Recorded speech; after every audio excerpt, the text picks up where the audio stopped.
ជំរានពរញាតិញោមពុទ្ធបរិស័ទទាំងអស់នៅថ្ងៃនេះខ្ញុំកណ្ណាអាត្មាភាពបានចុះមកចែកនៅអតីតទានទៀតហើយដោយថ្ងៃនេះប្លែកដោយមានលោកមេភូមិចូលរួមមានលោកមេភូមិស្វាយមានលោកមេភូមិនៅជនីក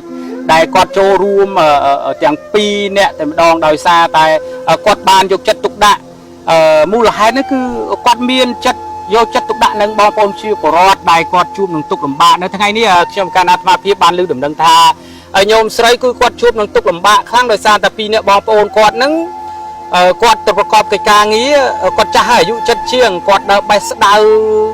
មកលក់ស្ដៅបន្លែស្ដៅយកទៅលក់ថ្ងៃណាទៅគាត់ទទួលបានបច្ច័យ 3-4 ពាន់អញ្ចឹងទៅដើម្បីប្រកបទិញអង្គដើម្បីបានហូបបណ្ដោះនៅជីវិតរបស់គាត់ពីមួយថ្ងៃទៅមួយថ្ងៃនៅថ្ងៃនេះខ្ញុំកណ្ណាអាត្មាភាពនឹងនាំញាតិញោមពុទ្ធបរិស័ទបានទៅឃើញនៅផ្ទះគាត់ហើយក៏ដូចជាទៅឃើញគាត់ទាំងអស់គ្នាហើយទៅផ្ដិតរូបភាពពិតឲ្យញាតិញោមបានឃើញឥឡូវទៅមើលផ្ទះគាត់ទាំងអស់គ្នាណាពោចម្រើនពោញោមនេះគឺផ្ទះរបស់គាត់ណាឥឡូវញាតិញោមបានឃើញហើយចម្រើនពោញោមញោមចេញមកតិចមកបងសូមឲ្យកាមេរ៉ាចាប់គាត់ពីអ្នកបងប្អូនតិចមកដោយសារថ្ងៃនេះគឺគាត់អត់បានទៅបន់ទេព្រោះយើងមានបន់ចូលឆ្នាំផងណាព្រោះនៅនឹងញោមមិនអីទេព្រោះដោយសារក្តៅណាហើយញោមស្រីណានិយាយបានដាក់ក្បាលមីក្រូតិចណាអញ្ចឹងញោមរាល់ថ្ងៃហ្នឹងឮថាញោមទៅដើរបេះស្ដៅយកមកលក់មែនអត់ញោមកណាចឹងហើយបានមួយថ្ងៃប្រហែលដែរញោមដែលទៅប្រកបកិច្ចការងារបេះស្ដៅបន្លែស្ដៅយកមកលក់ហ្នឹងកណាបែបបាន10បាច់10បាច់ណា10បាច់ហ្នឹងបាន2-3,000ណាកណាចឹងហើយចឹងនៅពេលអាហ្នឹង10បាច់ហ្នឹងផ្កាវាឬមួយត្រួយវាញោមត្រួយមួយខែនេះវាអត់មានផ្កាទេណោះអត់មានផ្កាទេចឹងញោមមានកូនមានអីហ៎មានកូនចៅហ៎កណាអត់មានចឹងសិតតែកំមុំចាស់ណាអីមិនយកគ្រួសារ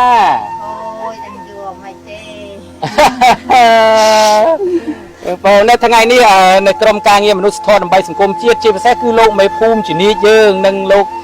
មីភូមិស្វាយណាបានចុះមកជួយតេទៀនក៏ចូលរួមជាមួយនឹងគ្រូចៅអធិការវត្តស្វាយញោមហ្នឹងហើយបាននាំយកមកតេទៀនដើម្បីជួយញោមដែលឮថាញោមជួបនឹងទុក្ខលំបាករាល់ថ្ងៃមិនមានអង្គហូបហើយត្រូវទៅប្រកបកិច្ចការងារបេះស្ដៅជួនកាលក៏បានជួនកាលក៏អត់ដែរណាអញ្ចឹងញោមមានអីដែលសំណុំពោទៅដល់ញាតិញោមក្នុងនឹងក្រៅស្រុកឲ្យជួយញោមកណាចឹងជួយបានណាដែរផ្ទះមួយបាននៅសំរុំណាសំរុំ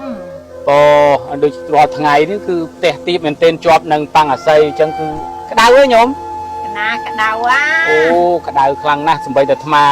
ក៏ក្តៅដែរនៅកុដមានអីនៅប៉ុន្តែដល់ពេលញោមនៅប៉ាំងអាស័យជាប់ផ្ទះអញ្ចឹងក្តៅខ្លាំងណាស់អញ្ចឹងមិនអីទេចាំមើលនៅเพจនេះនឹង live តខ្លាចមានញាតិញោមគេចូលរួមជួយញោមតាមរយៈមនុស្សធម៌ដើម្បីសង្គមជាតិតាមក្រោយទៀតណាញោមណាចម្រើនពរញាតិញោមពុទ្ធបរិស័ទនេះគឺក្រុមការងារប្រចាំភូមិមានលោកមេភូមិស្វាយមានលោកមេភូមិនៅជនីកយើងនេះហើយឥឡូវនេះគឺសូមទៅជួបនៅប្រសាសន៍គាត់ទាំងអស់គ្នានៅថ្ងៃនេះដែលគាត់បាននាំមកអតីតទានបានមកចែកតើនៅក្នុងការដែលគាត់បានដឹងដំណឹងមកពីណាឬក៏សពថ្ងៃហ្នឹងគឺគាត់យកចិត្តទុកដាក់នឹងបងប្អូនជាពលរដ្ឋយ៉ាងម៉េចដែរតែជាពិសេសគឺសម្រាប់អ្នកអត់ចឹងចម្រើនពរញោមឥឡូវហ្នឹង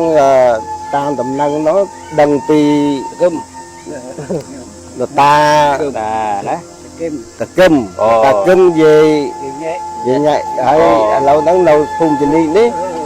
យាយចាស់ទាំងពីរដែលគាត់នៅនេះគឺគាត់អត់មានកូនមានចៅទេនៅរួមគ្នាពីរនាក់ហ្នឹងអត់មានអីទេគាត់មុខរបរគាត់ដាំបន្លែដាំតកួនហើយដើរបេះស្ដៅឥឡូវស្ដៅវាអស់ផ្កាហើយដាំហើយឥឡូវអត់ទឹកទៀតវាស្វិតអស់ហើយហើយមើលឃើញអញ្ចឹងក៏តែគុណវត្តស្វាយហ្នឹងគ្រាវត្តស្វាយហ្នឹងក៏ឲ្យមកនឹងទិញទួចមកជូនគាត់ដើម្បីដោះទាល់ថ្ងៃក្រោយទៀតឥឡូវប្រសាសន៍លោកមេភូមិជំនាញម្ដងណានៅថ្ងៃនេះដែលលោកមេភូមិក៏ដូចជាគ្រូចៅអធិការដែលលោកយកចិត្តទុកដាក់លោកបានផ្ដល់មកដើម្បីឲ្យលោកមេភូមិបានចោះជួយអញ្ចឹងតើ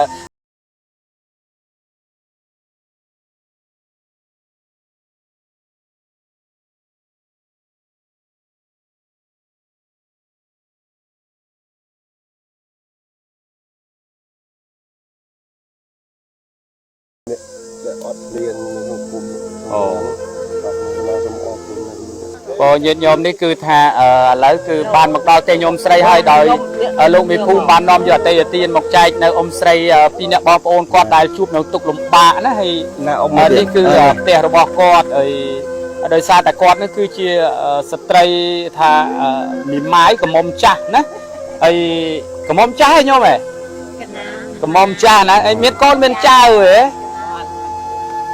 on miền con chào tê cô đi cứ ca chạy này tê tiền từ đó nhôm sấy hơi đại quạt ở chụp nơi tục lùm bạ nữa thì là công ca đi mình còn bây giờ công chuyện lúc ban đôi luôn xã ca kia chỉ là cứ cứ chào ăn caนี่คือเมียนลงไปพุ่มเตียงปีđấyกวาดบ้านมันโชว์รูมนะร้านโปยอมนี่คือกิจได้ลงไปพุ่มเตียงปีแต่บ้านอยู่จัตุกดะในพุ่มชินีใช้หนึ่งพุ่มสายบ้านมกจอกใจในบองโอนเชื่อบรอดนั่นคือลูกบ้านมกดอลให้แล้วนี่คือแต่ที่บ้านประโคลชูในลูกเย่ถึงปีให้ได้กอดชุบในตุกหลุมบ้าโดยกอดประกอบกิจการนี้ไปสตาร์รอดไงนั่นคือดังให้ยันโยมใครเมียนก้ายังจะแต่ใบบ้านนะบ้านล้วนนะคนแต่ใครนี้คือบ้านแต่ตรวยเต้ให้น้ำมือกอดจักกอดลามรวยเต้